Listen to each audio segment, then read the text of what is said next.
नमस्कार. आपण भगवंत कुठे कुठे आहे त्याचे पत्ते भगवंत आपल्याला सांगतो आहे आणि आपण त्या पत्त्याप्रमाणे त्याला शोधतो आहे. अर्जुनाने म्हटलं की मी कुठे कुठे शोधू तुला, आणि त्याच्यासाठी पण भगवंत कुठे कुठे आहे ते सांगतो आहे. मागच्या वेळेस आपण वेदांमधल्या सामवेदामध्ये भगवंत आहे असं पाहिलं. देवांमध्ये इंद्र आहे, इंद्रियांमध्ये मन आहे, अशा 8 विभूतींचा अभ्यास केला. आज आणखीन 2 श्लोकांमध्ये 7 विभूतींचा आपण अभ्यास करणार आहोत. श्लोक आहे पुरोधसांच मुख्यम माम विद्धी पार्थ बृहस्पतीम सेनानीनामहम स्कंदः सरसामस्मी सागरः.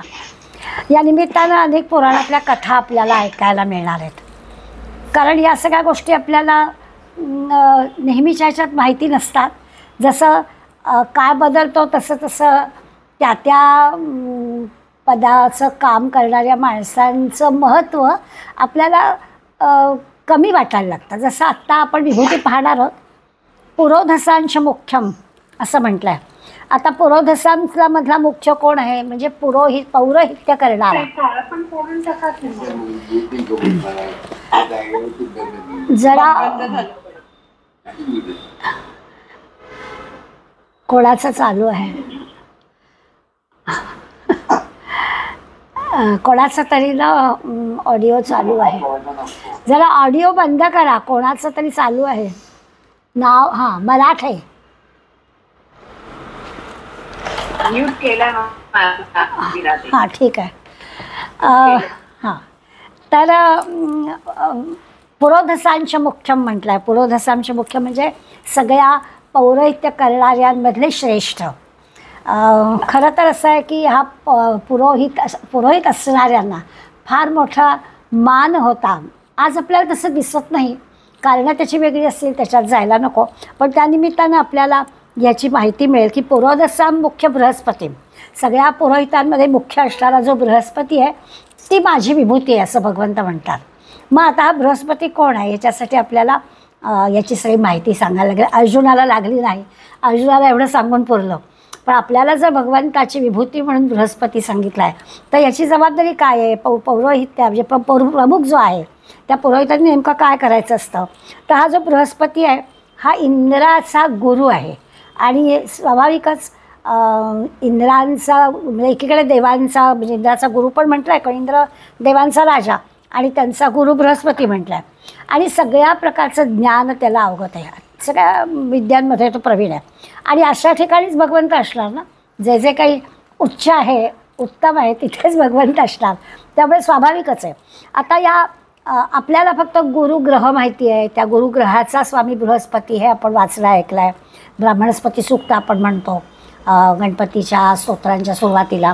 पण हे बृहस्पती हे ब्रह्मदेवाचे मानसपुत्र आहेत. आणि आणखीन यांची काय काय माहिती मिळते तर हे श्रेष्ठ पौरोहित्य करणारे पुरोहित यांची जबाबदारी असते की कुळाच्या हिताचं, कुळाच्या कल्याणाचं काम त्यांनी करायचं. त्यांच्या कुळाकडून ते करवून घ्यायचं. पुरोहिताचं काम काय तर पुरोहित हित बघायचं. आणि कसं तर प्रथम सगळ्यात पहिल्यांदा काय तर आपलं जे कुळ आहे त्या कुळाचं हित ज्याचं कशात आहे, कल्याण कशात आहे, ती गोष्ट त्यांनी करायची. आपल्याला फक्त माहिती आहे की दशरथ राजा प्रत्येक गोष्ट वशिष्ठाला विचारायचा आणि त्यामुळे वशिष्ठ ऋषी हे दशरथाच्या कुळाचे पुरोहित होते. किंवा कृष्णाचं जे वृष्णी कुळ, या वृष्णी कुळाचं पुरोहित गर्ग ऋषी होते. कारण आपण वाचलेलं असतं की गर्ग ऋषी कृष्णाचं म्हणजे त्यांची पत्रिका तयार करायला वगैरे आले होते असं. तर त्यामुळे आता जे बृहस्पतींचा आपण विचार करणार आहोत ते देवांचे पुरोहित आहेत. आता जी जबाबदारी त्यांच्यावर आहे, जे ज्या कुळाचा ज्याचे यजमानांचा ते पौरोहित्य करतायत त्या सगळ्या कुळाच्या रक्षणाची, त्या सगळ्या म्हणजे यजमानांच्या रक्षणाची जबाबदारी या पुरोहितावर असते. सगळ्या ज्या यज्ञ यागादी क्रिया आहेत त्या सगळ्या त्यांच्याकडून करून घ्यायचं. पूजापाठ त्यांच्याकडून करून घ्यायचे.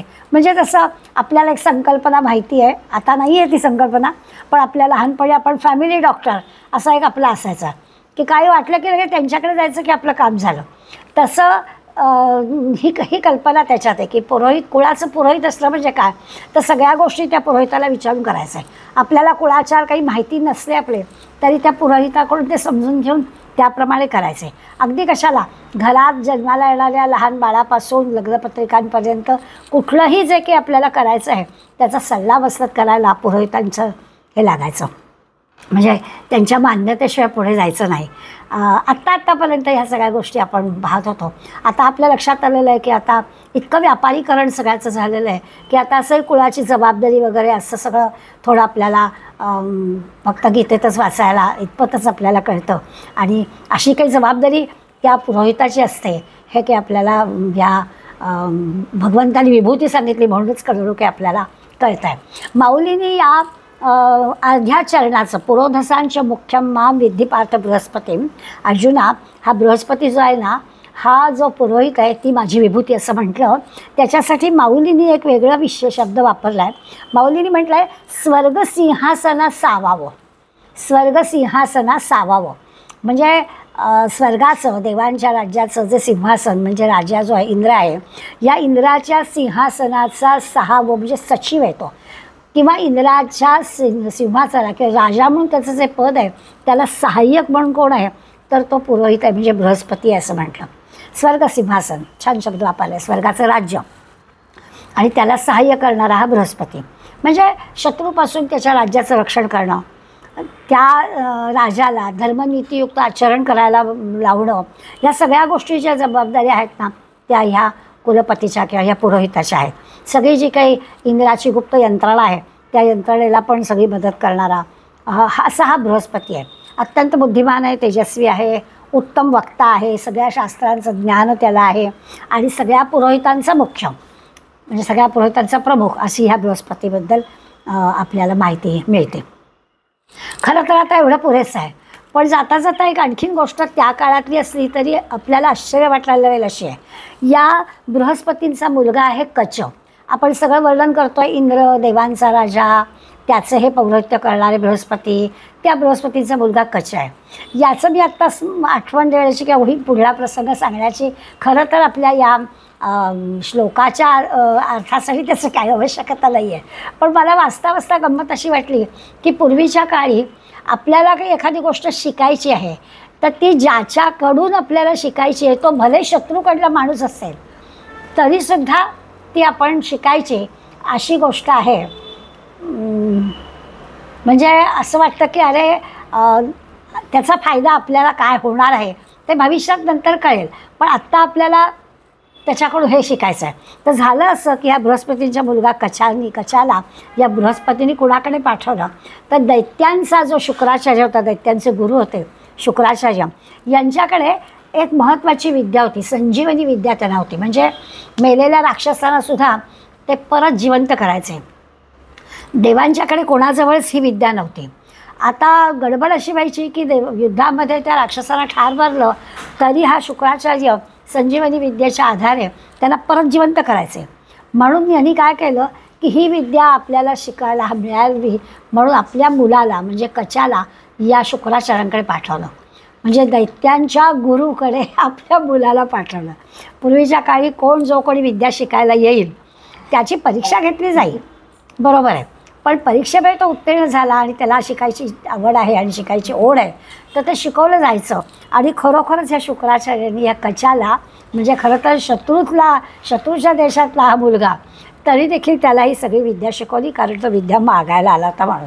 कठीण परीक्षा घेतली त्याची आणि त्या कठीण परीक्षेला तो उत्तीर्ण झाला. हातचं काही राखून न ठेवता दैत्यांच्या गुरु शुक्राचार्यांनी या बृहस्पतीचा मुलगा कच याला ही संजीवनी विद्या दिली. मोठं आपल्याला आश्चर्य वाटतं. आणि हे जे म्हणजे हे सगळं दैत्यांचं ते गुरु आहेत आणि आपण आपल्या मुलाला त्याच्याकडे पाठवलं तर कदाचित कठीण परीक्षा घेतली जाईल, नव्हे आपल्या मुलाला कदाचित त्रास होईल, या सगळ्याचा त्याला त्रास देतील, हे सगळं माहिती असूनसुद्धा ही गोष्ट त्यांनी केली. अर्थात कचही तेवढाच बुद्धिमान होता, बृहस्पतींचा मुलगा आहे तो, त्यामुळे तर ही विद्या तो शत्रूच्या कोटात जाऊन शत्रूच्या गुरु असणाऱ्यांकडून तो शिकून आला. हे वाचलं आणि असं वाटलं जरी आपल्या श्लोकासाठी त्या अर्थाचा काही उपयोग नसला तरी काय असू शकतं. आजसुद्धा आपल्याला या अशा प्रकारच्या गोष्टीची गरज आहे की आपल्याला काही शिकायचं आहे तर ते आपल्याला मिळण्यासाठी आपल्याला जिथून कुठून ते मिळवायचं आहे तिथे मिळालं पाहिजे. त्याच्यासाठी सगळ्या प्रकारची खबरदारी आपण घेतली पाहिजे. दुसरी जी विभूती आपल्याला सांगतायत ती सेनानीनाम हम स्कंदः. ज्ञानेश्वर माऊलींनी या ओवीमध्ये स्कंदाची थोडीशी माहिती दिली. कारण कधीकधी असं होतं की ही सगळी माहिती मिळवायची कुठून, कारण ह्या सगळ्या आता स्कंद आपल्याला एवढंच कळलं की अरे सेनानी आहे, तो सगळ्या सेनापतींचा प्रमुख आहे. तर माऊलींनी एक त्याच्यामध्ये असं दिलं की त्रिभुवनीची या सेनापती, म्हणजे सगळ्या त्रिभुवनाचा सगळ्या विश्वाचा हा सेनापती आहे. आणि आत स्कंधू तो मी महामती. आणि महामती अर्जुनाला म्हटलं आहे की अर्जुना की तो जो आहे ना महाबुद्धिमान आणि त्रिभुवनांमधल्या सगळ्या सेनापतींमधला मुख्य तो स्कंद ही माझी विभूती आहे. मग त्यालाच दुसरं नाव कार्तिकस्वामी आहे. आणि मग कार्तिकस्वामीला पुढल्या म्हणजे ओवीच्या पुढल्या अर्धचरणामध्ये माऊली आणखीन एक माहिती देतात, जो हरवीर्ये अग्निसंगती कृत्तिका मांतू जाहला. आणि मग आपल्याला पुराणामध्ये ही गोष्ट वाचायला मिळते की नेमकं काय झालं. तर पुराणातली कथा अशी आहे की शंकराच्या म्हणजे शंकराचं वीर्य अग्नीमध्ये पडलं आणि अग्नीला ते सहन झालं नाही. आणि मग त्या अग्नीने काय केलं तर अग्नीने ती कथा सांगतात की अग्नीला ते असह्य झालं म्हणून अग्नीनं ते गंगेमध्ये टाकलं. गंगेलाही ते वीर्य असह्य झालं, म्हणजे आता ते शेवटी शंकराचं वीर्य आहे त्यामुळे ते स्वाभाविकच या पंचमहाभूतातल्या यांना पण ते सहन होईना म्हणून त्यांनी काय केलं तर गंगेनीसुद्धा ते हिमालय पर्वतामधल्या एका जंगलामध्ये टाकलं. आणि इतकं हे तेजोमय शंकराचं वीर्य असलं होतं की पुत्रप्राप्तीची इच्छा असणाऱ्या कृत्तिका, आता या कृत्तिका म्हणजे कोण तर त्या वनात आल्या होत्या. या कृत्तिकांनी हे वीर्य स्वीकारलं. कृत्तिका आपल्याला फक्त नक्षत्राचं नाव म्हणून माहिती आहे, अश्विनी भरणी कृत्तिका रोहिणी, त्यातलं कृत्तिकेचं नाव आपल्याला माहिती आहे. ह्या ज्या आहेत त्या 6 कृत्तिका आहेत. यक्ष किन्नर या अशी जी अमानवी आपण ज्याला म्हणतो त्या अमानवी योनीतल्या या कृत्तिका आहेत. या 6 कृत्तिकांनी कालांतराने या 6 कृत्तिकांना एक असं दिव्य शरीर झालेलं बाळ जन्माला घातलं त्यांनी. ते काय होतं तर त्याला 6 तोंड होती, आता स्वाभाविकच 12 हात होते. आणि असं हे बालक जन्माला आलं. आता हे बालक जन्माला येण्यापूर्वी काय घडलं तर असं हे होतं की 2 राक्षस, आता राक्षस असते त्यामुळे त्या दोन्ही राक्षसांचं एकाचं नाव आहे क्रौंचासूर आणि दुसऱ्याचं तारकासूर. हे दोन्ही जे राक्षस होते इतके प्रबळ झाले होते, त्यांनी खूप तपश्चर्या केली होती आणि एक वर प्राप्त करून घेतलेला होता की कुणाकडूनही मृत्यू होणार नाही, शंकराच्या पुत्राकडून फक्त मृत्यू होऊ शकेल असा वर त्यांना मिळाला होता. आणि मग या दोघांच्या या अशा म्हणतात राक्षसांना मारण्यासाठी शंकराच्या पुत्राची गरज होती. आणि म्हणून या शंकराच्या वीर्यापासून स्वाभाविक आता आपण पाहिलं की ते अग्नीत पडलं, त्या अग्नीच्या संगाने म्हणूया या कृत्तिकांना जे बाळ हे असं 6 तोंडाचं आणि 12 हाताचं जन्माला आलं त्याला कार्तिकस्वामी म्हणतात. आणि तो अत्यंत पराक्रमी आणि त्या पराक्रमातून जन्माला येताच या 2 राक्षसांना ठार मारलं वगैरे वगैरे. याला त्यांनी सेनानीनाम हम स्कंदा म्हटलं. हा कार्तिकेय म्हणजे स्कंद. आणि देवानी त्याला सेनापती पद दिलं. एवढा आता जन्मतःच एवढं शौर्य त्याच्याजवळ होतं, या राक्षसाला ठार मारण्याचं कौशल्य त्याच्याजवळ होतं, स्वाभाविकच देवाने त्याला सेनापती पद दिलं. म्हणून भगवंत म्हणतो की ती माझी विभूती आहे. आता या कथेने काही आपलं समाधान होत नाही की ठीक आहे कार्तिकेयाच्या जन्माची गोष्ट आपल्याला पुराणामध्ये वाचायला मिळाली म्हणून आपण ते हे केलं. पण आणखीन एक कथा पुराणामध्ये आहे आणि त्याचा पण उल्लेख आपल्याला वाचायला मिळतो. कथा आपल्याला पूर्वी माहिती आहे, नवरात्राच्या सुमारास साधारणपणानं ह्या दक्ष प्रजापतीच्या आणि सतीची कथा आपण सांगतो. ती कथा पुन्हा यामध्ये आपल्याला बघायला मिळते. झालं असं की शंकर एवढा हे का झाला किंवा असं त्याचं ते एवढा शंकराचं वर्णन आपण ऐकतो इतकं त्याचं वीर्य त्यांनी अग्नीत पडलं वगैरे काय झालं तर त्याच्या मागची कथा ते असं सांगतात की घडलं असं की भगवान शंकराचं दक्ष राजाची जी कन्या प्रजापती दक्ष ह्याची जी कन्या सती हिच्याबरोबर विवाह झाला होता. आणि मग काही दिवसांनी दक्ष राजाकडे काही कारणाने खूप मोठा यज्ञ समारंभ होता. परंतु ह्या सतीचा शंकराशी झालेला विवाह या दक्ष राजाला काही मान्य नव्हता. याचं कारण आपल्या मुलीच्या योग्यतेचा हा जावई नाही असं दक्ष राजाला वाटलं होतं. आणि एकंदर त्या शंकराचं बाह्य सगळं रूप पाहता तो गळ्यात साप काय किंवा अंगाला राग पासळी काय किंवा अशी मुंक्याची माळ गळ्यात घेतलेली काय हे सगळं दक्ष राजाला काही मान्य नव्हतं. आणि म्हणून त्यांनी आपल्याकडे घडणाऱ्या एवढ्या मोठ्या कार्यक्रमाला म्हणजे जो काही यज्ञ वगैरे होता त्या यज्ञाला या मुलीला आणि शंकराला बोलावणंच केलं नाही, आमंत्रणच दिलं नाही. सगळ्या देवांना आमंत्रणं गेलेली होती आणि या दोघांना मात्र बोलावणंच गेलं नव्हतं. पण बातमी तर कळली होती आणि स्वाभाविकच सती शेवटी मुलगी आहे दक्ष राजाची, त्यामुळे सती असं म्हणाली की वडिलांकडे जायला आपल्याला निमंत्रणाची काय गरज आहे. आणि म्हणून ती शंकराला म्हणाली आपण जाऊया. आता शंकर पडला जावई, त्यामुळे शंकर म्हणाला मी काय येणार नाही कारण आपल्याला आमंत्रणच नाही आहे. मग आपल्याला जर आमंत्रण येते तिथे जाऊन अपमान कशाला करून घ्यायचा, तर मी काही येणार नाही. परंतु सती म्हणाली नाही असं नाही, मी मात्र जाणार. आणि बरोबर आहे तिचं वडील या नात्याने आपल्याला काय करायचं आहे, निमंत्रणाची काय गरज आहे असं म्हणून ही आपली सती आपल्या वडिलांकडे म्हणजे ह्या दक्ष राजाकडे गेली. आणि शंकरांनी सांगितलं असल्यासारखंच घडलं. तिथे काही ती आल्याच्या आगमनाचा आनंद तर नाहीच झाला, उलट दक्ष राजाला तिचं येणं अजिबात आवडलं नाही. आणि स्वाभाविकच असं झालं की थोडा अपमानच झाला त्या सतीचा. आणि आता घरी गेल्यानंतर शंकराने विचारल्यावर आपल्याला आपला तिथे अपमान झाला आपल्या वडिलांकडे हे कसं काय सांगणार. आणि याचं दुःख सतीला झालं आणि सतीने त्या दुःखाच्या ह्याच्यामध्ये तो जो यज्ञ चालू होता त्या यज्ञाच्या अग्नीमध्ये स्वतःला समर्पित करून टाकलं. आता ही गोष्ट स्वाभाविकच शंकराला कळली आणि त्याला दुःख आणि राग हे दोन्ही आलं. आणि मग तो त्या दक्षराजाच्या त्या यज्ञाच्या ठिकाणी त्यांनी आपले सगळे जे गण होते त्या सगळ्या गणांना पाठवलं, सैन्याला पाठवलं आणि तो यज्ञ उद्ध्वस्त करून टाकायला लावला.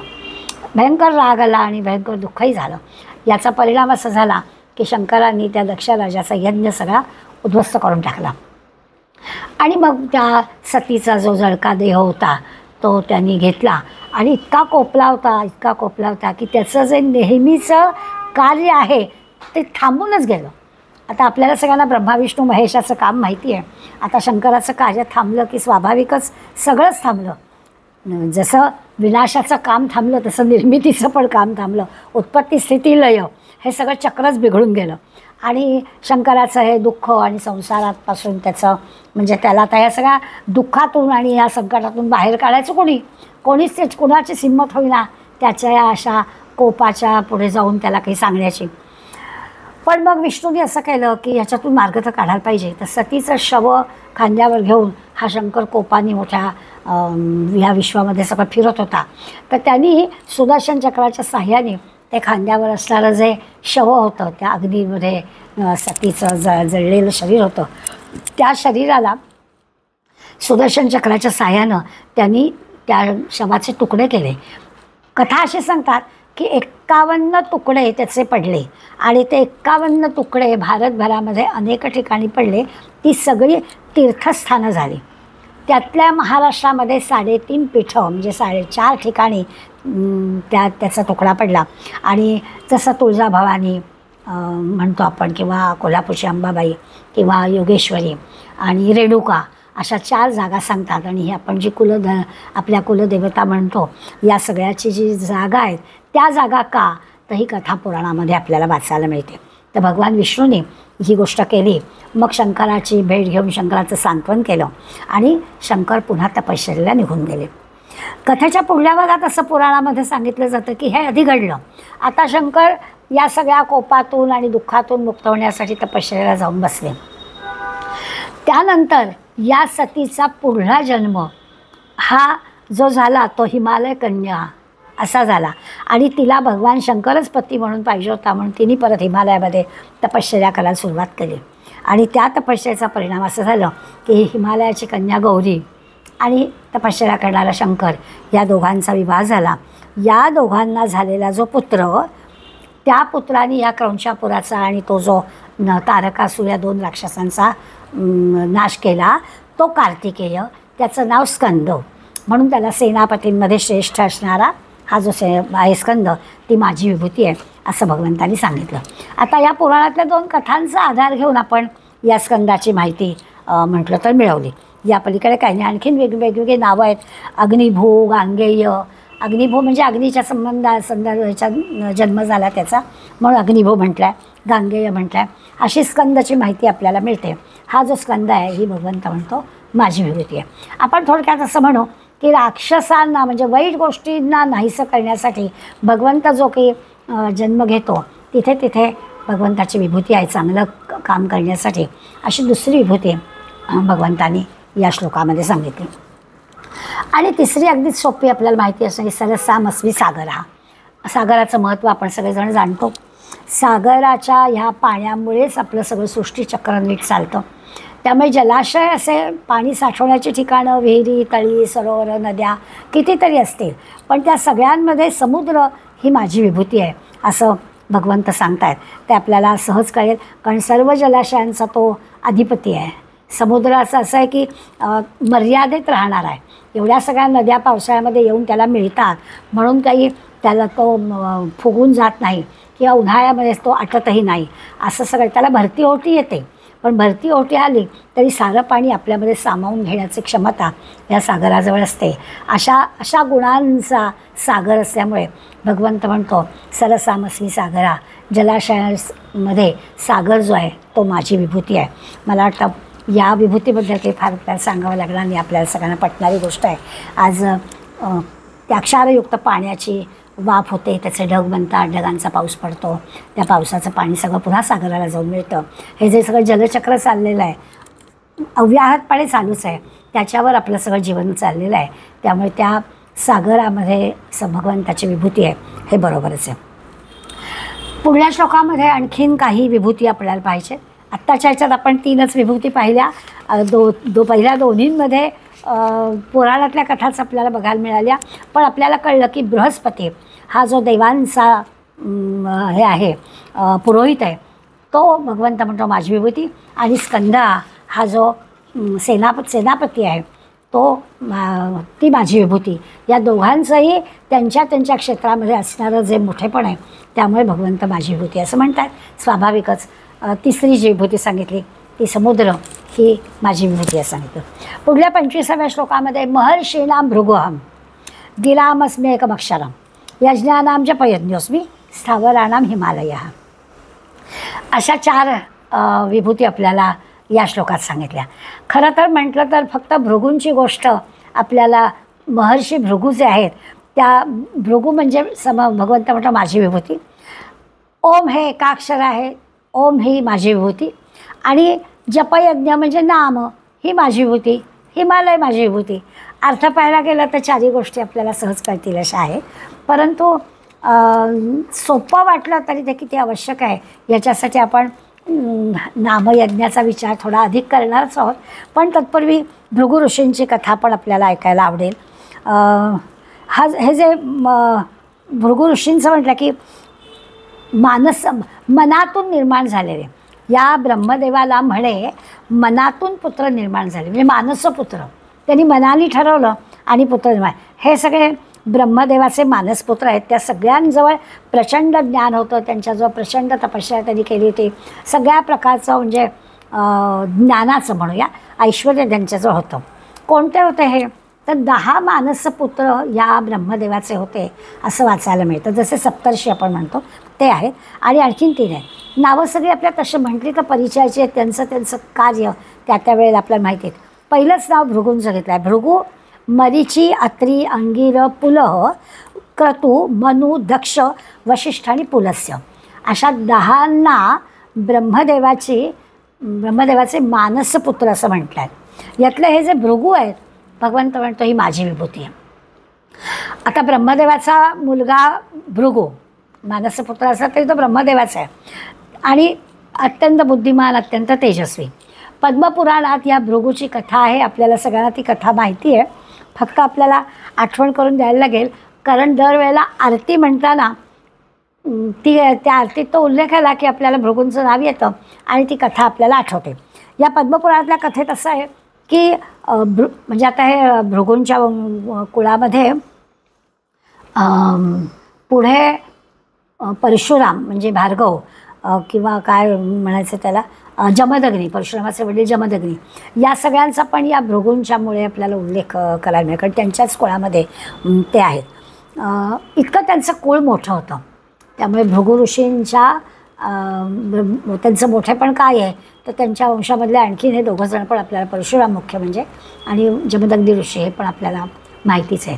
या भृगूंचं काय झालं तर म्हणे एकदा ह्या ऋषींच्यामध्ये काही वाद निर्माण झाला, आणि वाद कशाचा तर ब्रह्मा विष्णू महेशांमध्ये कोण श्रेष्ठ हा वाद सुरू झाला. खरं तर तिघही जण श्रेष्ठ, परंतु तरी देखील आता मोठ्या मंडळींचा वाद आहे. मग त्या वादांमध्ये काय निर्णय घ्यायचा तर याची जबाबदारी घेण्यासाठी कोण श्रेष्ठ आहे तर त्यांची परीक्षा घ्यायची. मग परीक्षा घेण्यासाठी नेमलं कोणाला तर म्हणे भृगू ऋषींना. आता ब्रह्मदेवाचा मुलगाच आहे हा, आणि परीक्षा घेताना ज्यांची घ्यायची त्याच्यात ब्रह्मदेव पण आहेत, ब्रह्मा विष्णू महेशांची परीक्षा घ्यायची. मग पहिल्यांदाच तो भृगू ऋषी जे गेले ते आपल्या वडिलांकडे गेले, ब्रह्मदेवाकडे गेले, आणि आता परीक्षा घ्यायची. तर परीक्षा अशी होती घ्यायची की राग येता कामा नये, आपण काहीही वागलो तरी राग येता कामा नये. आणि मग ब्रह्मदेवाकडे गेलेल्या या भृगू मानसपुत्राने आपल्या वडिलांना राग येईल असं वर्तन केलं, काही अपमान केला. आणि स्वाभाविकच आहे, मुलांनी वडिलांचा समोर अपमान केला तो कुठल्या वडिलांना राग येणार नाही, आणि त्यामुळे स्वाभाविकच ब्रह्मदेवाला राग आला आणि आपला पुत्र अपमान करतोय म्हणजे काय. आणि मग ती जी काही परीक्षा होती, मनातल्या मनात भृगूंच्या लक्षात आलं की आपले वडील परीक्षेमध्ये काही उत्तीर्ण झालेले नाही आहेत. पित्याचा राग त्यांनी ओढवून घेतला, पण परीक्षा होऊन गेली होती. तिथून ते निघाले आणि पुढे ते, खरं तर असं आहे की ही गोष्ट वाचताना माझ्या मनात असा विचार आला की आपला मुलगा ब्रह्मर्षी झालेला आहे. मानसपुत्र जरी आपला असला तरी ब्रह्मदेवाला माहिती आहे की भृगू महर्षी झालेले आहेत.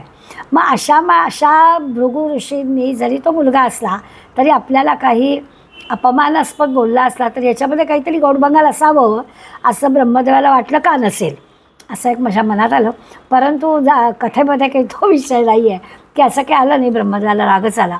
सामान्य एखाद्या पितापुत्राच्या संवादामध्ये पुत्र पित्याला जर काही बोलला अपमानास्पद तर राग जसा येईल तसा राग आला, आणि स्वाभाविकच तिथून भृगू ऋषी निघाले आणि ब्रह्मदेवानंतर ते शंकराकडे गेले.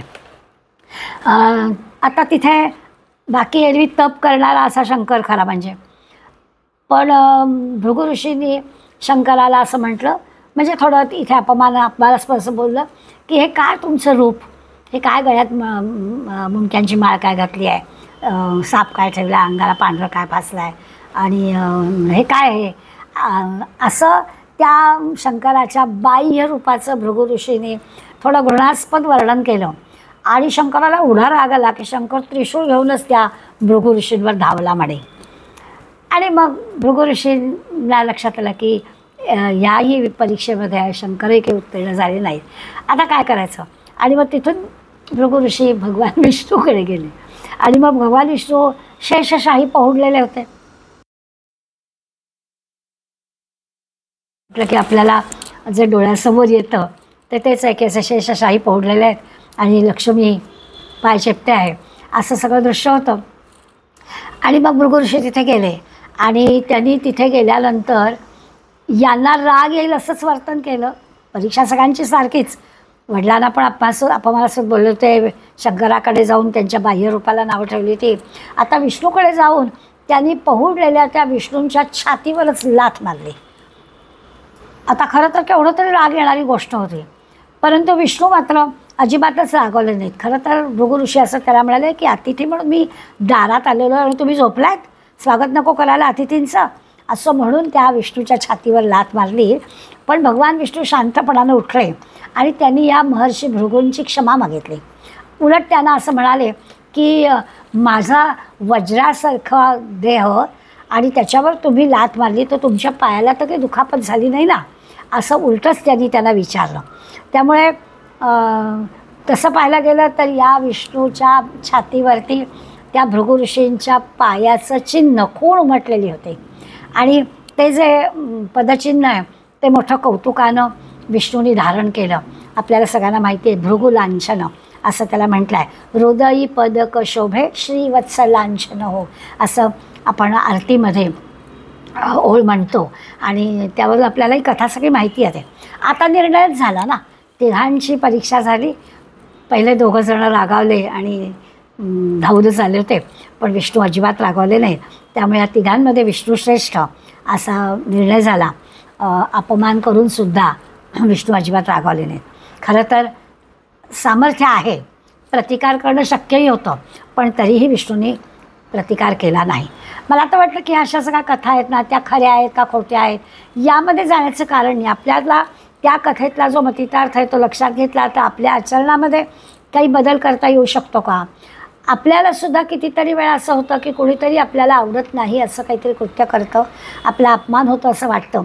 पण त्यावेळेला आपण जर खऱ्या अर्थाने प्रतिकार करण्याचं सामर्थ्य असूनसुद्धा आपल्याकडे कमीपणा घेतला तर सगळं गाडी सुरळीत चालेल ना.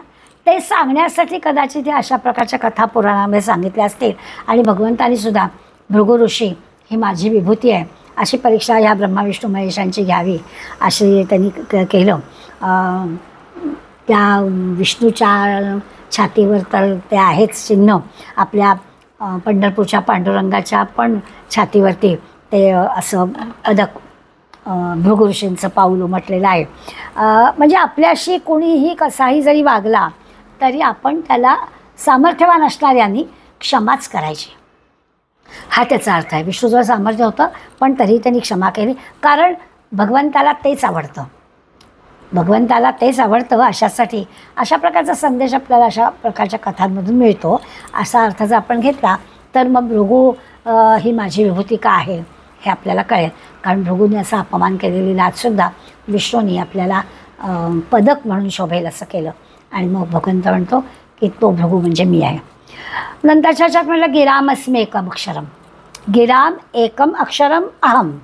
मी काय आहे तर एका अक्षरी ओम जे आहे ते एक अक्षर म्हणजे मी आहे, अशी माझी विभूती असं भगवंतांनी सांगितलं. म्हणजे प्रणव ज्याला म्हणतो, ओंकार ज्याला म्हणतो, ओम म्हणतो ते म्हणजे मी आहे. खरं तर या ओमबद्दलची आपल्याला माहिती आहे की त्याला अ उ म ह्या 3 मात्रा आहेत. त्या 3 मात्रांनी बनलेला हा जो ओंकार आहे तो खरं तर सगळ्यात प्रथम प्रगट झाला.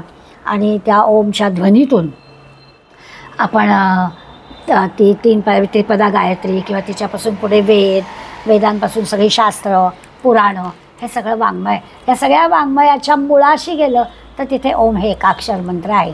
अशा प्रकारचं वर्णन आपण वाचलं आहे. हे जे अ उ म मात्रा आहे त्याचे पण निरनिराळ्या मंडळींनी निरनिराळ्या पद्धतीने आपल्याला ते पटवून दिलेलं आहे. जसं जागृती, स्वप्न, सुषुप्ती या 3 अवस्था आहेत. तर अ हा जागृत अवस्था दाखवणार आहे. उ हे जे काही अ उ मधला उ जो आहे तो स्वप्नावस्थेचा द्योतक आहे किंवा निदर्शक आहे. आणि म जो आहे तो सुषुप्तीची अवस्था दाखवणार आहे. तर असा आणि वरचा जो रफार आहे तो तुरीय अवस्था जी 4थी अवस्था म्हणतात ती दाखवणार आहे.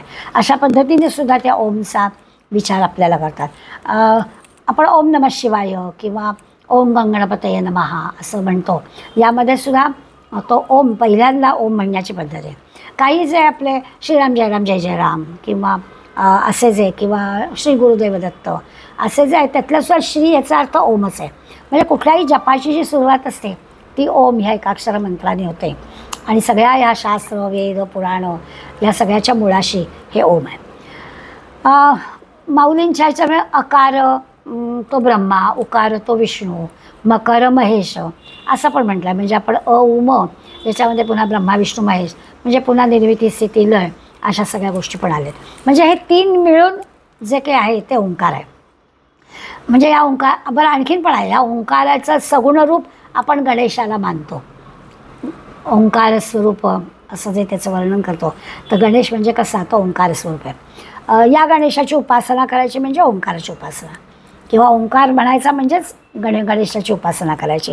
म्हणजे या 3ही या काय ब्रह्मा विष्णू महेश या 3 देवतांचं एकच रूप म्हणजे गणेश. आणि गणेश म्हणजेच ओंकार. काही म्हटलं नावं वेगवेगळी दिली तरी अर्थ तोच आहे. आणि मग हा ब्रह्मा विष्णू महेशांचा एकत्रित असणारा हा जो गणेश आहे हा सगळी कामं तो करतो ना, त्यामुळे सुखहर्ता पण आहे आणि सुखकर्ता पण आहे. हा म्हणजे ओम ही भगवंत म्हणतो माझी विभूती आहे, याच्या मागे कारण एवढं सगळं आपल्याला म्हणता येईल. त्यामुळे ओंकाराचा विचार आपल्याला सहज कळेल की ह्या ओममध्ये सगळ्या गोष्टी आहेत. गणेश स्वरूप पण आहे, स्वाभाविकच ब्रह्मा विष्णू महेश पण आहे, उत्पत्ती स्थिती लय पण आहे, सगळ्या ह्या वेदशास्त्र पुराणाच्या मुळाशी पण ओम आहे. या अर्थाने भगवंत ओम ही माझी विभूती आहे म्हणतो, हे आपल्याला लक्षात यायला हरकत नाही. आणि मग नंतर जपानाम यज्ञानाम जपयज्ञोस्मी. यज्ञामध्ये निरनिराळ्या चांगल्या कर्मामध्ये जपयज्ञ मी आहे असं भगवंतांनी सांगितलं. म्हणजे आता नामस्मरणाला किती महत्त्व आहे याचा विचार आपल्याला करायचा आहे. आणि कलियुगामध्ये नामाशिवाय दुसरं काहीच महत्त्वाचं नाही. कितीही जरी अन्य गोष्टी केल्या तरी नामाला पर्याय नाही असं सगळ्या संतांनी कलियुगाचं महत्त्व सांगताना सांगितलं, किंवा कलियुगामध्ये दुसरा काही पर्याय नाही असं सांगितलेलं आहे. सर्वश्रेष्ठ काय आहे तर नामजप करणं हे सर्वश्रेष्ठ आहे. आणि त्यामुळे बाकी सगळ्या विभूती आपण समजून घ्यायच्या, अर्जुनाच्या दृष्टीने कदाचित समजून घ्यायच्या, पण तिथपर्यंत आपण पोचू शकलो नाही तर निदान सोप्यात सोपी आणि महत्त्वाची असणारी, तुम्हा आम्हा सगळ्यांना जमणारी ही जी नामामध्ये भगवंत आहेच आहे, ही जी भगवंताची विभूती त्यांनी सांगितली ती आपण समजून घ्यायचा प्रयत्न करायचा. नुसता समजून घ्यायचा नाही तर त्याचा अनुभव पण आपण घ्यायचा. स्वाभाविकच आपल्या लक्षात येईल की आपण त्या नामाचा जर विचार केला तर सुरुवात करणं म्हणजे वैखरीने नाम घेण्यापासून श्वासागणिक नाम आपलं चालू राहण्यापर्यंतची प्रगती आपल्याला संत करायला सांगतात. बरं, हे जे काही नामजप यज्ञ आहे किंवा नाम घ्यायचं आहे याला कुठल्याही प्रकारचं बंधन नाही आहे. अगदी साध्या म्हणजे स्नानादी क्रियांचं, ज्याला अन्निक म्हणतो, त्याचं सुद्धा बंधन नाही आहे. 24 तासच त्याचं अनुसंधान ठेवायचं असेल तर त्याला कुठल्याही अन्य कर्माचं बंधन असण्याचं काही कारणच नाही आहे. काहीच आहे, केव्हाही घ्या, सततच घ्या, श्वासागणिक घ्या. 21,600 वेळा आपण 24 तासात श्वास घेतो आणि सोडतो. झोपेतही आपला श्वास चालू असतो, तर झोपेतही आपलं नाम चालू राहील इतकं नाम घ्या असं आपल्याला संत सांगतात. आता ह्या नावानी काय होतं तर नावानी सगळं काय ते पवित्र होऊन जातं. म्हणजे वातावरण पवित्र होतं, अंतर्बाह्य आपण पवित्र होऊन जातो. धर्म अधर्म काय चांगलं वाईट जे काही असेल ते सगळं पवित्र होऊन जायचं मोठं काम नाम घेतं. जसं असं स्वयंपाक पदार्थ वाढले की तुळशीचं पान ठेवायचं म्हणजे सगळं पवित्र झालं, तसं हे सगळं आहे की एक नाम घेतलं की सगळ्या गोष्टी पवित्र आहेत. वेदात ज्याला परब्रह्म असं म्हणतात ते भगवंत म्हणतो ते नाम आहे, तो जप आहे. आणि तो नामजप म्हणजे माझी विभूती आहे. सगळ्यात श्रेष्ठ यज्ञ किंवा श्रेष्ठ सत्कर्म म्हणजे नाम आहे असं म्हटलं आहे. खरं तर असं आहे की कुठलाही यज्ञ म्हटला, कारण त्यांनी यज्ञानाम जपयज्ञोस्मी म्हटलं आणि जपयज्ञ म्हटलं आहे. तर यज्ञ म्हटलं की यज्ञाला बरीच खटपट असते. पूर्वीच्या काळी जी म्हणजे यज्ञ व्हायचे त्या यज्ञाला अगदी गाव वसवण्यासारखी तयारी करावी लागली, खूप खटपट करावी लागायची. यजमान लागायचे, पुरोहित लागायचे, हवन सामग्री लागायची, त्यासाठी भरपूर पैसा खर्च करावा लागायचा, सगळं लागायचं, वेळ लागायचा, मुहूर्त ठरवायला लागायचा, योग्य पद्धतीची तिथी जागा सगळं ठरवायला लागायचं. आणि सगळं एवढं करूनसुद्धा काही न्यून राहू शकतं. आणि असं काही न्यून राहिलं तर गडबड पण होऊ शकते. जे काही आपल्याला त्या यज्ञातून मिळवायचं ते मिळत पण नाही. अशा पण गोष्टी आपल्याला यज्ञाच्या संदर्भात वाचायला मिळतात. तर त्याचा संबंध आपल्या नामजपा यज्ञाशी नाही. हे जे नाम भगवंत सांगतो याला एक तर काही सामग्रीच लागत नाही. जप घ्यायचा आहे तर काहीच साधन सामग्रीची आवश्यकता नाही, कुठल्या प्रकारचे नियम पण नाही, काळ वेळ तिथी नक्षत्र हे पण काही बघण्याची आवश्यकता नाही. केव्हाही कुठेही सहजपणानं सतत नाम घ्यायला सांगितलं आहे. पवित्र करणारं हे नाम घ्यायला सांगितलं आहे.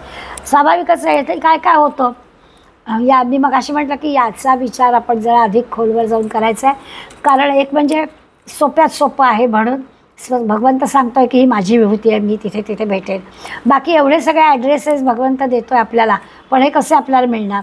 आता सामवेद मी म्हटलं वेदांमधला सामवेद, मग आपल्याला सामवेदाचा अभ्यास करावा लागेल. निरनिराळ्या गोष्टी आपल्याला भगवंत सांगितलं की मी कुठे कुठे आहे. तर हे सगळे पत्ते ढुंढायला लागलो तर आपल्याला नाही जमणार. हा पत्ता अगदी सोपा आहे की मी कुठे आहे, तर मी या नामामध्ये मी आहे. आणि त्यामुळे त्याचा विचार आपल्याला अधिक करायचा आहे. या नामामुळे मन शांत राहतं, प्रसन्न राहतं. भगवंताकडे घेत राहिलं की आपोआपच वळतं. सुरुवातीला कदाचित रमणार नाही आपलं मन तिथे, पण हळूहळू सवय होते आणि मग आपलं मन तिथे रमतं. आपण अंतर्मुख व्हायला लागतो. मनामध्ये, बुद्धीमध्ये आपल्याजवळ असणारे जे दैवी गुण आहेत ते हळूहळू त्यांचा उदय होतो. ते दैवी गुण आपल्या लक्षात लागतात, ते वाढतात. आपल्याला सगळीकडे भगवंत दिसायला लागतो, सगळं चांगलंच दिसायला लागतं. वाईट गोष्टी आपल्याला दिसतच नाही. केवळ नामस्मरणामुळे या भक्ताला भगवंतापर्यंत पोचता येतं. कारण भगवंताने सांगितलं की मी माझी ती विभूती आहे, तू नाम घ्यायला लाग की माझी तुझी भेट होणारच. जप शब्दाची व्याख्या पण छान दिलेलं आहे. ज आणि प 2 अक्षरं फक्त आहेत, पण या 2 अक्षरांनी त्यांनी जपानी काय उपयोग होतो ते आपल्याला सांगितलं. ते म्हणतात जकारो जन्मविच्छेदा. ज ह्या एका शब्दाने लक्षात येईल की जन्मविच्छेदा म्हणजे जन्ममृत्यूचं चक्र संपून जाईल. आणि पकारो पापनाशना. आणि प या एका अक्षराने त्यांना सांगायचं आहे सुभाषितकाराला की सगळ्या यापूर्वी झालेल्या पापांचा नाश होऊन जाईल. आणि जन्मकर्म हरो यस्मात तस्मात जप इति स्मृतः. आणि दोन्ही शब्द अक्षरं एकत्र आली आणि या जप शब्दाला तर जन्मकर्म हरो म्हणजे काय, तर ही 2 अक्षर एकत्र होऊन जो जप तुम्ही कराल त्यामुळे सगळं जन्ममृत्यूचक्र तर संपेलच आणि सगळं पाप पण नष्ट होऊन जाईल. ही जपसाधना म्हणजे जन्म मृत्यू कर्म या साऱ्या कटकटीतून आपली मुक्तता होऊन जाईल. अशा प्रकारची खात्री या जप शब्दाने आपल्याला दिलेत. म्हणून जप करा असं सांगितलेलं आहे. प्रथम वैखरीनं जप करावा. वैखरीनं जप करता करता मध्यमेमध्ये जावं, म्हणजे मनाने पण जप करायला लागावं. उच्चाराने करावं, मग मनाने करावा, पश्चंतीनं करावा, म्हणजे जपाला श्वासाबरोबर जोडून घ्यावं. आणि मग परावाणीमध्ये सुद्धा म्हणजे जितके श्वास तितका जप, तितकं नाम असं घ्यावं. असं भगवंताच्या सतत अनुसंधानात राहण्याचा प्रयत्न करावा असं त्यांना सांगायचं आहे. म्हणून भगवंत म्हणतो आहे की माझी विभूती ती आहे, सतत अनुसंधानात राहायचं. इष्टदेवतेचं नाम घ्यायचं. नाम घ्यायला समर्थाने तर कितीतरी वेळा म्हटलं आहे. समर्थ म्हणतात फुकाचे मुखी बोलणे काय वेचे. अहो फुकटचं नाम घ्यायचं आहे, काहीच लागत नाही त्याला, खर्च काहीच नाही आहे. मग असं फुकटचं नाम घ्यायला का नाही घ्यायचं, घ्यावं की. जी गोष्ट सहज आपल्याला उपलब्ध आहे ती का नाही करायची. इतकी सोपी गोष्ट भगवंतांनी आपल्याला सांगितलेली आहे. कठीण साधना जमत नाहीत, निरनिराळे यज्ञकर्म करायला जमत नाहीत. कधी कधी आपल्याला ते करावंसं वाटत पण नाही. ते केल्याने काय होणार असे प्रश्न मनामध्ये येतात. हे सगळं इथे इतकंच सोपं आहे. नामजप करायला, नाम घ्यायला काहीच सामग्री लागणार नाही आहे. त्यामुळे सगळ्या संतांनी या नामाला महत्त्व दिलेलं आहे. नाम आणि ध्यान हे दोन्ही एकमेकांना पूरक आहेत. आणि नाम घ्या, नाम घेता घेता ध्यानात जा किंवा ध्यान करा, ध्यान करता करता नाम घ्या. दोन्ही मध्ये भगवंताचं अनुसंधान आहेच आहे. त्यामुळे नाम आणि ध्यान असं काही म्हणायचं कारण नाही. ध्यानामध्ये नाम आहे आणि नामामध्ये पण ध्यान आहेच. नामस्मरणामुळे इतक्या सगळ्या साऱ्या आपल्या ज्या काय इच्छा वासना जे हवं नको पण सगळं आहे ना, किंवा भौतिक सगळ्या गोष्टी आपल्याला हव्याशा समजा वाटत असतील तर ते सगळं संपून जातं. काही विषय वासना, कुठल्या गरजा काही राहत नाही.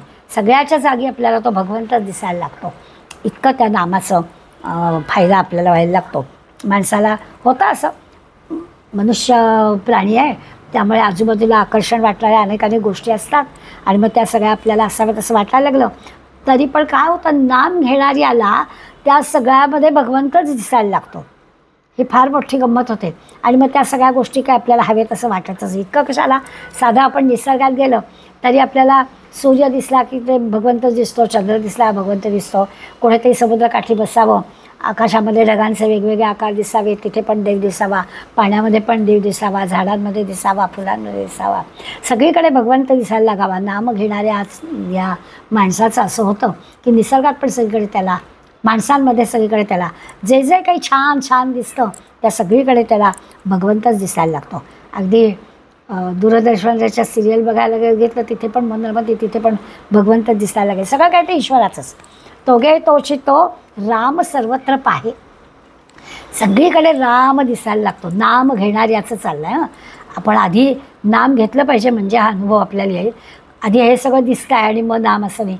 आपण ते उपनिषदातली कथा वाचली की मग मला हे पण दिसतं आणि ते पण दिसतं आहे, मला असं नाही होता कामा.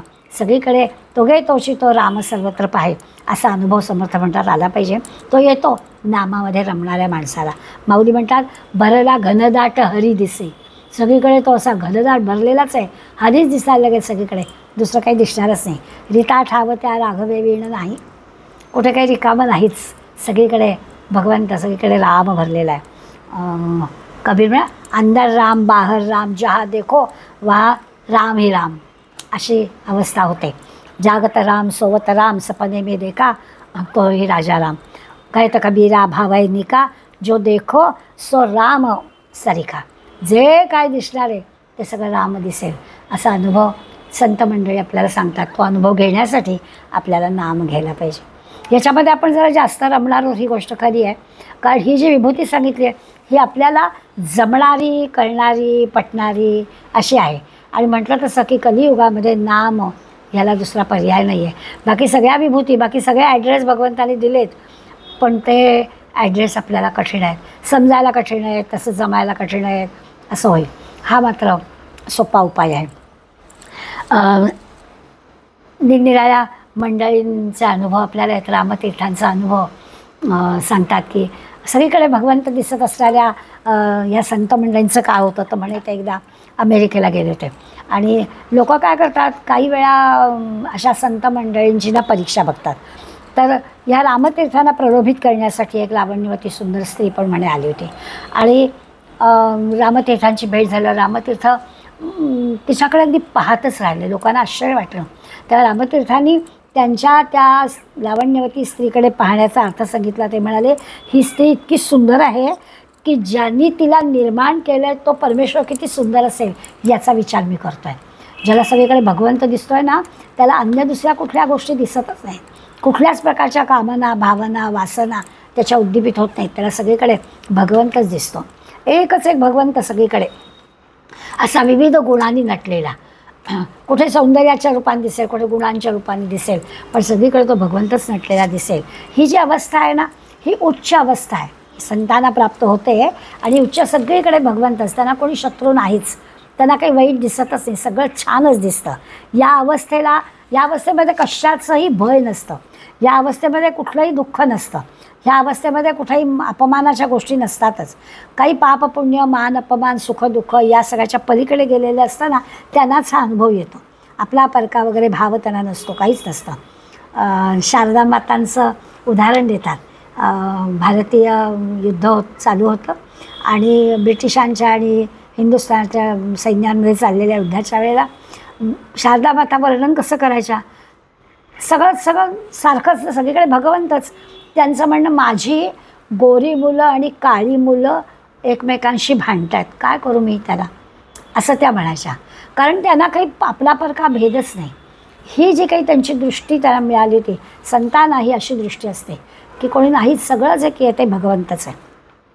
ही अशी जी उच्च अवस्था आहे ना, भगवंत भेटीची तीव्र इच्छा ज्याची आहे ना त्याला ही उच्च अवस्था प्राप्त होते. आणि ही उच्च अवस्था नामस्मरणानं प्राप्त होऊ शकते. अशासाठी शारदा मातेचं उदाहरण दिलं. नामात दंग असलेल्यांना खरोखरच आहे दुःख नाही, चिंता नाही, काही त्यांना नसतं. उगाचच्या उगाच ते तुमच्या आमच्या सगळे काही तर्क करत बसत नाहीत. असं ते नामातच दंग असतात, त्यांना दुसरं काहीच नाही आहे. आपला साध्या गोष्टी, 2-4 दिवस झाले पाऊसच पडत नाही आहे, अरे बापरे दुष्काळ पडणार की काय. समजा 2-4 दिवस खूप पाऊस पडला की लगेच आले अरे बापरे काय 26 जुलैची परत आठवण येतो की काय. असे आपल्याला अनेक प्रश्न असतात. काही सभोवताली घडणाऱ्या गोष्टींवर, मग ती राजकीय परिस्थिती असेल, तरुणांचं वर्तन असेल, काही व्यसनाधीनता असेल, काही मोठे सामाजिक प्रश्न असतील, काय जीवनमूल्य कशी धुळीला मिळत आहेत त्याबद्दल असेल, कुठले गोंधळ असतील, शिक्षण क्षेत्र कसं काहीच काम करत नाही वगैरे, कित्येक प्रश्न रोज उठून आपल्या भोवताली असतात. या सगळ्यांची नुसती चर्चा होते, याच्याबद्दलची चिंता आपण करत राहतो. याचा काही उपयोग होतो का, तर काही उपयोग होत नाही हे आपल्याला माहिती असतं. नाम घेणाऱ्या माणसाला हे काही प्रश्न नसतातच नाही, पण तो त्या चिंतेत पडत नाही, याचा काही त्रास त्याला होत नाही. जो कोणी फार तर असं होईल की हे सगळं चांगलं व्हायला, सुरळीत चालायची ज्याची जबाबदारी आहे त्याला योग्य पद्धतीनं काम करण्याची शक्ती आपण नामस्मरणानं त्याला प्रदान करू शकतो, असं होऊ शकेल. आपण एवढंच करू शकतो की आपण नाम घ्यायचं आणि त्या माणसाला चांगली निर्णय शक्ती दे, निर्णय करण्याची बुद्धी दे, आणि हे जे सगळे प्रश्न आहेत ते सुटतील असं पहा, एवढी प्रार्थना फक्त आपण करू शकतो आणि ते नामस्मरणाने शक्य आहे. एक तत्व नाम दृढधरी मना. नाम फक्त दृढ मनामध्ये धर, आपली सगळी कामं होतील. त्या नामाच्या शक्तीनं आपण या सगळ्या गोष्टी करू शकतो, सगळे बदल होतील, सगळे उपाय आपल्याला मिळतील असं माऊली म्हणतात. नामापुढे बाकी सगळ्या गोष्टी वृथा आहेत. योग याग किंवा काय व्रत दान काय जे काही करायचं आहे, या सगळ्या गोष्टी नामापेक्षा अगदी कमी दर्जाच्या आहेत. हमखास गुण मिळणारं नाम आहे. बाकी या सगळ्या गोष्टी केल्या नाही केल्या किंवा त्याच्यातून तेवढा जो हवा आहे आपल्याला अपेक्षित गुण तो मिळेल असं नाही, पण नामामध्ये मात्र हमखास काम होईल. गोंधळकर महाराज 365 दिवस रोज आपल्याला जे सांगतात त्याच्यात नाम घ्या, नाम घ्या, नाम घ्या हेच सांगतात. सगळ्या देवानी शंकरांनी एवढं हलाहल विष प्यायलं, पण त्या हलाहल विषाचा दाह होऊ नये म्हणून रामनामच घेतलं. महेश पार्वती प्रति विशेष गुज सांगती, सलाभ होत से दुडा, श्रीराम राम हे म्हणा. सारखं काय करा तर राम नाम म्हणा. बहुत पाहिले खरे परंतु 2 अक्षरे, प्रचित पाहसे आता रामनाम म्हणा. अशा रामनामाच्या गोष्टीचा अनुभव तुम्ही घ्या असं संत मोठ्या अगदी यांनी सांगतात की होईलच. स्वतः त्यांनी अनुभव घेतला आहे, तुम्हालाही अनुभव मिळेल असं खात्रीपूर्वक सांगतायत. असा जर आपण अभ्यास केला तर अंतकाळीसुद्धा राम आपल्याला आठवेल. त्यासाठी काय करायला हवं तर जपू नेमिला नेम गौरी हराचा, असं अजामेळासारखं होईलच असं नाही, रोज आपल्याला सराव त्याचा करायला हवं. नाम घेणं ही एक अशी विश्रांतीची गोष्ट आहे. खरंच आहे, त्याला काही कष्ट नाही आहेत. त्यामुळे शांत वाटणं, विश्रांती वाटणं, आनंद वाटणं, हा ताणतणाव दूर होणं हे सगळं नामामुळे होतं. नाम म्हणजे अमृत आहे. ती एकदा त्या अमृताची गोडी लागली की आपल्याला अखंड आनंदाचा अनुभव येईल असं सगळे संत आपल्याला आवर्जून सांगतात. हनुमंत 24 तास नाम घेत होता, त्यामुळे त्याच्या हनुमंताला काम विकारच नव्हता, कारण 24 तास तो नाम घेता. मुखी राम त्या काम बांधू शकेला. 24 तास मुखामध्ये राम आहे, त्या हनुमंताला ही बाधा होणं शक्य नाही. संयमाचं जे सामर्थ्य आहे ते हनुमंताजवळ पुरेपूर होतं. आणि खरं जो कोणी स्मरे नामो तिकडे पाहू न शके कामू असं नाथ म्हणतात. त्याचा अर्थ पण तोच आहे. सगळ्या संतांचं सांगणं एकच आहे. हनुमान जेव्हा लंकेला गेले सीतेच्या शोधार्थ, त्यावेळेला त्यांनी रावणाच्या शयनगृहात, आपल्या सगळ्यांना माहिती आहे तिथे पण तो गेला, पण इतकं रामनामाचं स्पंदन त्याचं अखंड चालू होतं की हनुमंताचा सात्विक बुद्धी जी होती, सात्विक भाव जो होता, त्याच्यात किंचितसुद्धा फरक पडला नाही. काहीही दृश्य जरी दिसलं तरी त्याचा अंगावरचं केससुद्धा हलला नाही. असं जे वर्णन वाचतात त्याचा अर्थच तो आहे की काम बांधू शकेल. अशी नामामध्ये भगवंताची सगळी शक्ती त्या भक्ताला प्राप्त होऊ शकते.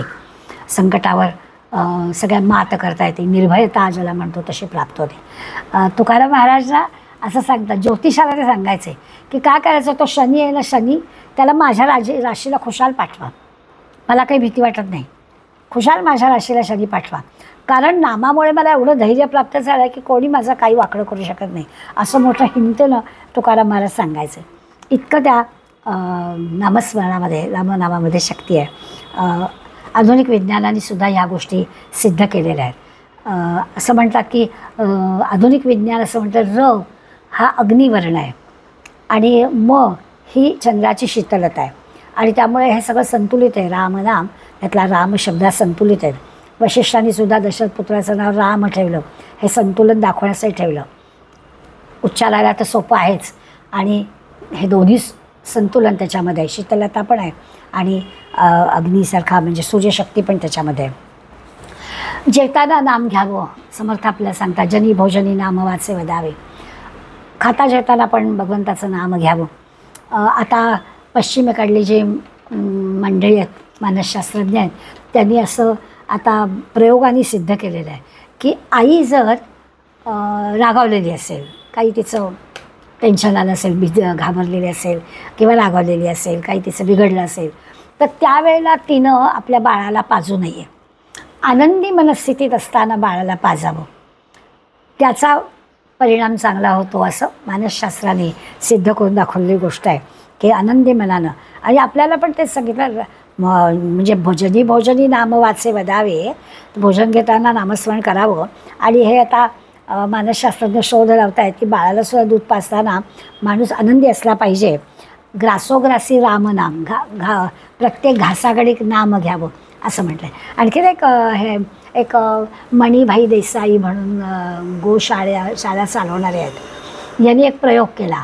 2 गोशाळांमधल्या एका गोशाळेमधल्या गायींना रोज सकाळी बासरी ऐकायला येईल असं रेकॉर्ड लावून ठेवले की काही नाही, त्यांनी दूध काढलं जाईल एकीकडे, पण बासरीची धून लावलेली होती.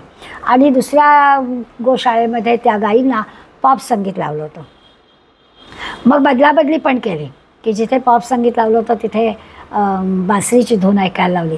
आणि इकडे तर त्यांनी असं प्रयोगाने सिद्ध करून दाखवलं आहे की ज्या गायींचं दूध काढताना बासरीचं हे ऐकायला, धून ऐकायला त्यांना मिळत होती, त्या गायी दूध जास्त देत होत्या. आता हे जेव्हा त्यांनी हे सांगितलं असेल तर आपल्या लक्षात येईल की का आता गाईच काय, माणसं तर संगीतप्रेमी आहेतच. म्हणजे गायींना जर ती धून ऐकून असं आनंद होत असेल तर माणसाला तर नक्कीच होणार, कारण माणसं तर संगीतप्रेमी आहेतच. आणि म्हणून आपल्याकडे जी प्रथा आहे की भोजनाच्या वेळेला श्लोक म्हणायचे, मंत्र म्हणायचे, त्याच्यामागे आपल्या पूर्वजांचं हेच कारण असेल की तो आनंद मिळतो आपल्याला. आणि त्या आनंदामध्ये म्हणजे भगवंताचं नाम मुखातून येत असेल तर आपला स्वाभाविकच ते सगळ्या आनंदात होतात गोष्टी, असा त्याचा अर्थ. समर्थाचे आपल्याला सांगतात की भगवंताचं नाम जर मुखातून येत नसेल तर आपलं जीवन व्यर्थच आहे. म्हणजे आपल्याला खरंच आपल्या जीवनाचं काही म्हणतात तसं यश मिळवायचं असेल, सार्थक करून घ्यायचं असेल तर आपल्याला नाम घेतलं पाहिजे. नाम न घेणाऱ्या मंडळींची प्रगतीची वाटचालच बंद होऊन जाते. प्रगती व्हायला हवी असेल तर नाम घ्यायला हवं. नामदेव महाराज म्हणाल, नामाविण मुख, काय ना हे संत मंडळी इतका चाबूक मारतात कधी कधी. नामदेव म्हणतात, नामाविण मुख सर्पाचे ते बीळ. इतकं वाईट म्हटलेलं आहे की असं नामाशिवाय राहायचंच नाही. खरंच आहे. आपण सगळ्या संतांच्या अगदी नुसत्या अभंगाची एखाद दुसरी ओळ वाचल्या तरी आपल्याला कुठेतरी नामाचं महत्त्व सांगितलेलं कळतं. ज्ञानेश्वर 4 वेद जाणं, सशास्त्री कारणं, 18 पुराणं, हरिसी गाती. ते म्हणतात अहो हे सगळं ना हरीचं गान चाललं आहे. सगळे 4 वेद, सशास्त्र, 18 पुराणं हे सगळं नामस्मरण नामाचं महत्त्व सांगण्यासाठी खर्च केलेली आहे. आणि मग तरी देखील आपण नाम घेणार नसलो तर समर्थ तर म्हणतात तया नाम काणी. काणी म्हणजे सडलेला जोंधळा असतो ना, काळा पडलेला जोंधळा असतो ना, त्याला काणी म्हणतात. तर हे असं नाम न घेणारा जर माणूस असेल तर त्याचा तो आतून सडलेला काळा दाणा आहे. काहीच ह्याचा उपयोग नाही. इतकं आपल्याला नामाचं महत्त्व एकीकडे सांगतात आणि न घेणाऱ्याचं काय ते पण आपल्याला सांगतात. खरोखर सगळ्या व्यासाने सुद्धा नामाचं महत्त्व म्हणून भागवत कथा आपल्याला सांगितली. सगळीकडे नामाचं महत्त्व, भगवंत माझी विभूती आहे असं म्हणताय, याचा अर्थच असा आहे की ते फार महत्त्वाचं आहे. नामस्वरे निरंतर ते जाणावे पुण्य शरीर. समर्थ म्हणतात आणि लगेच दुसऱ्याच्या महादोषांचे गिरीवर राम नामे नासती. कितीही तुमच्या हातून काय दोष असू देत, महादोष, ते सगळे महादोषांचे गिरी, पर्वतासारखे महादोषसुद्धा संपून जातील जे कोणी निरंतर नाम घे. वाल्याचा जिथे वाल्मिकी झाली तिथे आणखी काय पाहिजे. किंवा माऊली हरी उच्चारणी अनंत पापराशी जातील लयासी क्षणमात्रे. एका क्षणात सगळी पापं धुवून जातील, नाम घ्यायला लागा असं सगळे संत आपल्याला सांगतात. म्हणून भगवंताची ही जी विभूती आहे ती आपण समजून घ्यायलाच पाहिजे. किती तत्काळ होतं तर तृण अग्नी मेळे समरस झाले. भक्त भगवंत असे एकत्र होऊन जातात. तैसे नामे केले जपता हरी. नाम जपलं तर भक्त भगवंत असे एक होऊन जातील. नाम घेणाऱ्या भक्तांच्या ठिकाणी हा भगवंत असतोच असतो. सांगितलं आहे त्यांनी, नाहम वसामी वैकुंठे. आम्ही कुठे मी वैकुंठात भेटणार नाही, कुठे हृदयात कोणाच्या भेटणार नाही, तर जिथे नाम घेतलं जाईल तिथेच मी जेथ नाम घेशू बरवा करीती माझं जे नाम घेतील तिथेच मी दिसणार, असं भगवंतांनी आज सांगितलेलंच आहे. आता आपण आपलं अजामेळाची गोष्ट सांगतो, परंतु अजामेळासारखं सगळ्यांना नाही. प्रल्हादासारखं नाम घेतलं पाहिजे, ध्रुवासारखं नाम घेतलं पाहिजे असं म्हटलेलं आहे. इतकं नामस्मरणाचं महत्त्व आपण पुन्हा पुन्हा ऐकतो आहे. मुद्दामच ह्या विभूतीला आपण अधिक प्राधान्य दिलं. सगळ्यात सोपं म्हणून, कलियुगामध्ये हेच आहे म्हणून, आणि बाकी सगळे पत्ते फार अवघड आहेत हो. म्हणजे किती अगदी GPS ला टाकलं तरी तो पत्ता मिळवणं खूप मोठी कठीण गोष्ट आहे. हा अगदी सोपा पत्ता आहे आणि त्यामुळे आपल्याला हा चटकन मिळाला तर आपलं भाग्य उदयाला येईल. यासाठी भगवंत म्हणतो, नाम ही माझी विभूती आहे. केव्हाही, कुठेही, कधीही, कसंही सातत्याने घ्या आणि त्याचा फायदा खात्रीनं आपल्याला ते देत आहे. आणि आपल्याला माहिती आहे की तो रावण आहे, त्या रावणाने सुद्धा दगड तरंगायला हवा असला तर रामाचंच नाम घेतलं. रामाचं नाव घेऊन दगड टाकला आणि तो बुडला. अशा सगळ्या कथा आपण यापूर्वी वाचल्या, ऐकलेल्या आहेत. इतकं रामनामाचं महत्त्व आपल्याला सगळ्यांना माहिती आहे. आता भगवान श्रीकृष्णाने जेव्हा महाभारताचं युद्ध झालं आणि राज्य पांडवांना मिळालं, आता राज्यकारभार सुरू करायचा, तेव्हा धर्मराज युधिष्ठिराने भगवंताला विचारलं की आता त्या भगवंतांनी नुसतं स्माईल दिलं नेहमीप्रमाणे, तर काहीतरी त्याला सांगायचं आहे असं वाटलं. तर धर्मराज युधिष्ठिराला, काय तुला काय सांगायचं आहे? आणि ते नामस्मरणाचं महत्त्व भगवंतानी ह्या 5 पांडवांना सांगितलं. आणि त्याच्यासाठी त्यांना काय सांगितलं, पुन्हा तुम्ही नाम घ्या आणि 1 महिनाभर वनात जा. 1 महिना 5 पांडव युद्धात जिंकलेत, आता राज्यकारभार त्यांना करायचा आहे. त्यामुळे खरं तर आता एवढी सत्ता मिळाल्यानंतर आणि इतक्या दिवसांनी इतका वनवास बघून झाला आहे, किती गोष्टी सहन करून झाली आहेत, अज्ञातवास सहन करून झाला आहे, युद्ध करायला हवं परंतु आता करायचं नाही आहे असं अर्जुनाने सांगितलं. अर्जुनाला युद्ध प्रवृत्त भगवंतानी केलं आणि सगळं हे युद्ध जिंकून झालं. त्या युद्धामध्ये जे काही घडलं ते सगळं नाईलाजच होता म्हणून ते घडलं. आणि अशा सगळ्या ह्याच्यातून आता सत्ता मिळाली आहे, तर आता राज्योपभोग घ्यायचा. त्याच्याऐवजी भगवंतानी त्यांना नामस्मरण करायला 1 महिना पुन्हा वनात जायला सांगितलं. आणि मग वनात जाऊन रामनाम घेतल्यावर त्यांना काय अनुभव आला तो एक प्रसंग सांगायचा आहे, पण तो पुढल्या वेळेस सांगेन. आज थांबूया. धन्यवाद.